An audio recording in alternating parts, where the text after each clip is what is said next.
Diagnostic Photonics was founded back in 2007, and it's really based on using new optical imaging technology in the operating room to be able to assess tissue during cancer surgery.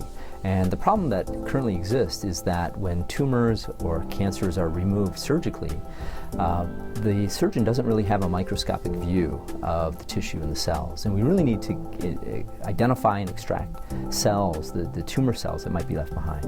And so the problem that diagnostic photonics is trying to address is to give this real-time optical imaging picture of the tissue, and being able to then make those decisions like a pathologist would make, but do that in real time without having to wait for days to hear back from pathology. Now, photonic care is a very different type of application and market that it's going after. It uses optical imaging technology for screening applications. And so we've all been to a doctor where they use an otoscope or an ophthalmoscope to look into our ears and eyes. And these are simply just magnifiers and maybe a pen light. But we want to advance that technology at the front line so we can provide the primary care physician with better diagnostic information to determine whether or not this patient may have an ear infection, what type of ear infection, do they have early changes in their eyes due to diabetes. And so this is really an effort to move technology to the front line where we can identify disease at the very earliest stages and therefore have a more positive impact on it.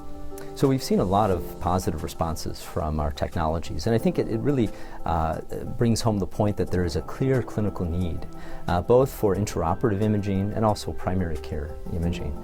For intraoperative imaging, most surgeons that we work with, and we've worked with many here locally at Carle Foundation Hospital, we have trials underway at Johns Hopkins University and other institutions, and we just see this really positive response because they're being able to visualize information that they haven't been able to see before.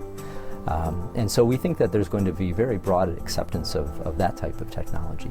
Now, for the primary care technology, we've been working with physicians locally here at Carle, and they've really been helping us complete clinical trials. So all of these technologies are being used in research studies on human patients, and all the trials have been very positive to, again, support the ideas of what we're hoping to see and the impact that we're hoping to make. So it is nice to be in a local community like this that has interested physicians and partners, a very willing patient population that understands the value of research and what impact that can have on healthcare, and they're very much willing to be a part of that.